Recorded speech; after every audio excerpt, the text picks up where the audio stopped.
My never I say ma PENDREAM TV. PENDREAM TV there. I see them yopo. From his track record, say these are things that can be done. Nenchi nankasa John Mahama we.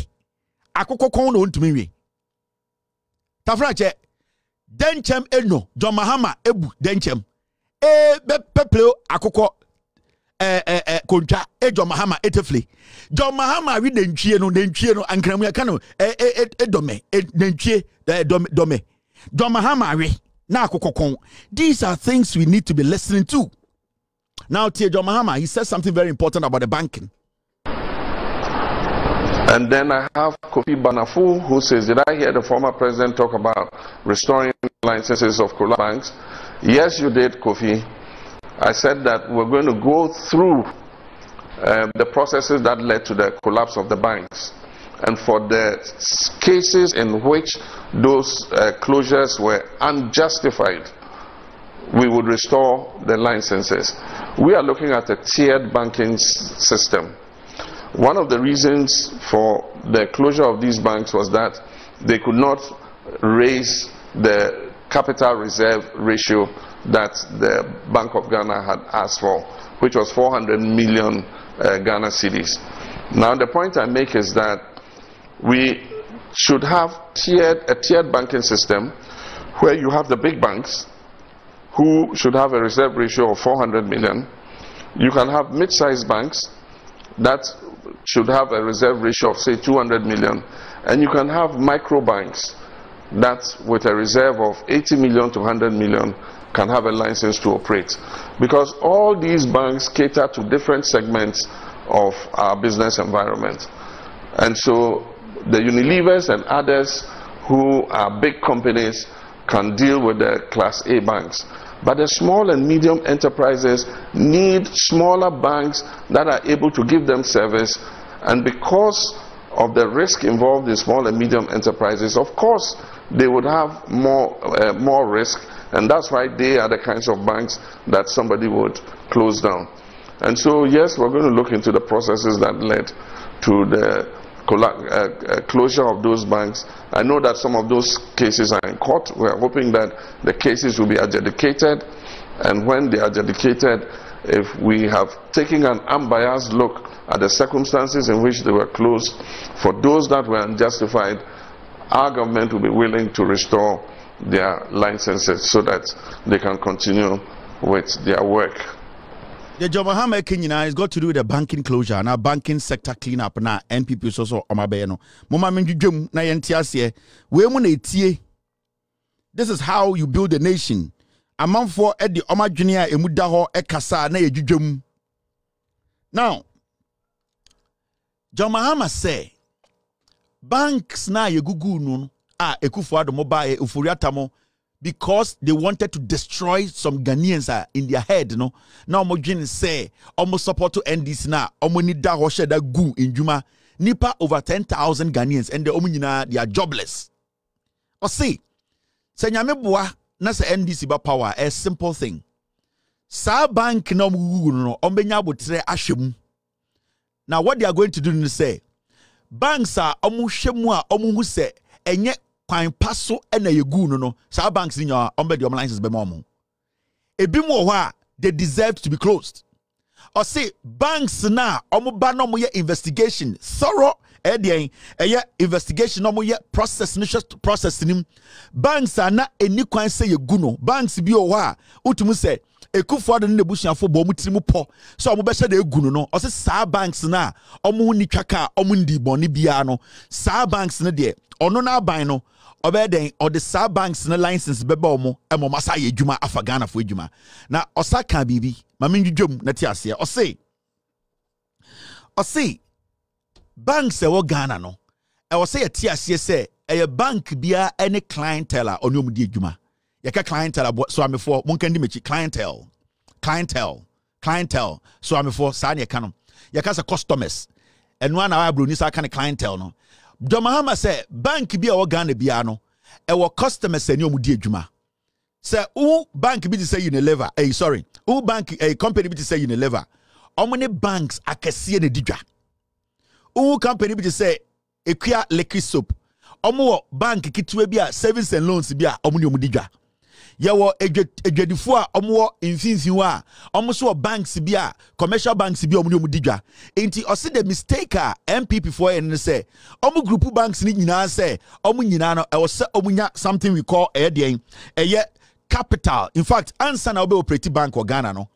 Bank of Ghana say omo make sure say o sika te say 400 million. Ode baba be dey ababe to te say guarantee. Enti sa sika no wode to wa in case say o bank no asem ba ho a na de sa sika no etuatua enkofo ka. Enti sa de na Akuffo Addo gina so say bank bebre wo Ghana sa 400 million no omuni omantua enti egu no. But also tia say eba banka sika de ne client and as omnium di dwa no omo de beto no ene na ma bank ni nyamfa so into majority of the banks are not sebio omo tie bia no muntia wie no na dwumadi a omo ne den omo ne omo clients edi obu ha ne client abeje 100 million Ghana cedis ensi no the next 3 months no also de ebia 20 million Ghana cedis ba into our clients is about 300 otumi project say within 4 months no obetumi nyesa sika na akotua and that base capital no. Majority of the banks, the time Akuffo Addo mobile, abemuno, now they were in the process of raising those monies. But Akuffo Addo can say no. They were not even going to sit with those banks, for them to even raise the $400 million cedis. John Mahama said as simple. You ain't mean treaty you need deliver the bankers. It says be a treaty equia licky soup bankers. Now, I see a baby be a friend of banking a friend tier banking. Now, opese o class banks no. Sebio kwame ata otwitrotro. Baby a o saving sika. Entumi nya to say obi to say kwame despite baby o saving sika. The reason is say kwame despite ekoji loan na sika ohia no savings and loans of ntumi fa ma no. Say Ibrahim Mahama ekoji loan na sika ohia no some credit union bank bi entumi fa ma no. But as we speak, say Ibrahim Mahama here sika or Stanchart, Barclays, or here sika or Ghana commercial banker, because those banks are bigger banks with bigger clientele. No, they have enough money. Omo to me ama loan akasie. It is John Mahama say what now buying the say banks no sa 400 million no say the 400 million banks akasie so muntia fine. Now, if you banks are Cassiana, your banks be intermediate, almost 15, almost shut so. Ebia Sanko for Yemo Muntia, Ebia 200 million, that is a guarantee money. Nay, above from the bedrew a credit union, sa smaller banks are only a menma, almost money, tomatoes, any Kobe will jump a dilly debut, almost 2,000, 3,000, almost Ebia better Ebia 50 million. Now, the Ben say, sa banks, the show man who they net yet the Omodian, Yama Omotia, guarantee money. That is what is going to help the banks to be able to stay afloat, because you cannot tell a third division club, say only a premiership club to say Real Madrid and having the same resource. They are supposed to pay their players the same amount of money. The moment you bring such a law, third division club nibegu. The Real Madrid now and other premiership clubs now banks like I said, they might be able to survive. And Nintina John Mahama say so nya akwenya na osa ebe the president. The Western say I say banks no according to pedigree any your big no and I say your coverage no sa guarantee na ubetua no o kase e na be kire sika kase a ubetua de ato because abo so e na de takra so in this we Stanchart we Barclays we D&D bank na say o client no so now you deal with bigger companies you need to at least your capital now also require guarantee or Bank of Ghana na I say big. Now, say, oh yeah, and contemporary bank. That's our clientele. Bojo for Omotunton Kobi ni Danyadwa. You don't expect to say a contemporary and so 400 million, the same Akoma Bank of Ghana. A contemporary can pay 50 million because a contemporary, the clientele and the client base, their income is not as big as banks like a in the Jamahama so bar or breaky banks, or cashier and or coverage in the how much you pay to Bank of Ghana, and that is how it's supposed to be. But we cannot just say because this is a bank in Inti or say Obiako 400 million. It does not work like that. It does not work like that because all the banks are not taking or their clientele are not the same. They are a manner sebio omuti jomno. They don't save at Barclays Bank. they are not going to go save at the big banks because the interest rate cramp so loan ultimately. And in fact, at the end of the day, the charges also at that bank, credit union a very flexible loan plan. Credit union every single day bet me raho ediska koto akoyiska obeso kokwan so Thursday kwa na onye ready o raho benya kakra edetukwan. But the banks up there dealing with Unilever the target to deal with Unilever clients. Into the concentration more Unilever enye obana oton tomatoes obuasi dwom. Into we need to understand where money nyoma John Mahama so pesa oye send the beya Ghana titru edwedifo ma enti na okasa obesa bia friend Women's Bank. Sebio ye bia Women's Bank asene kire se ma bank.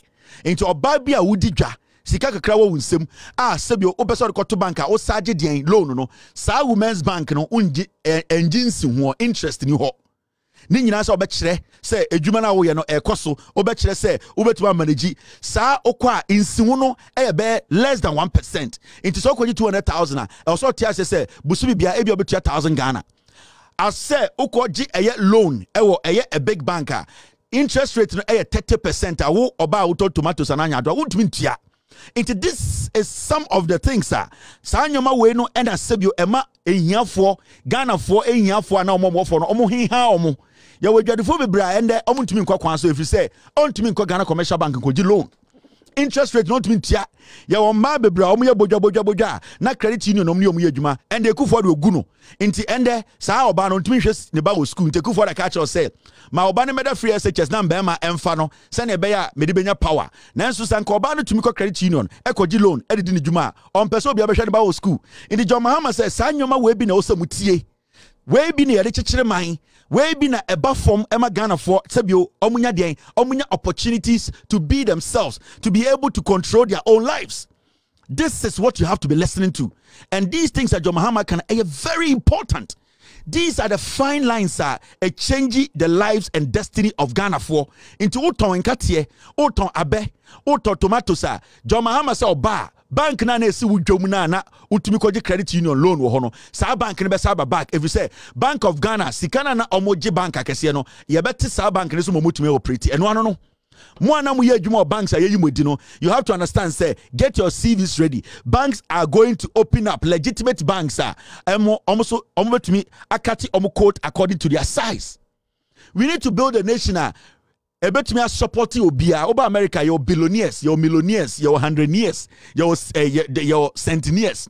But at the end of the day, every single American ehu eden an avenue ebetumi aboa no eno ena I was say you implement it and make sure say Ghana for na moto aba no ye we hia for ye we sika for ye omo mo mfimfin I was say to me drafty and as a crafty policies obia ho ebetumi akom enya ho mfaso Amena PENDREAM TV ase na so far so good say open online portal e wo Ghana nipa share nipa follow nipa comment here to my best of knowledge without any biases PENDREAM TV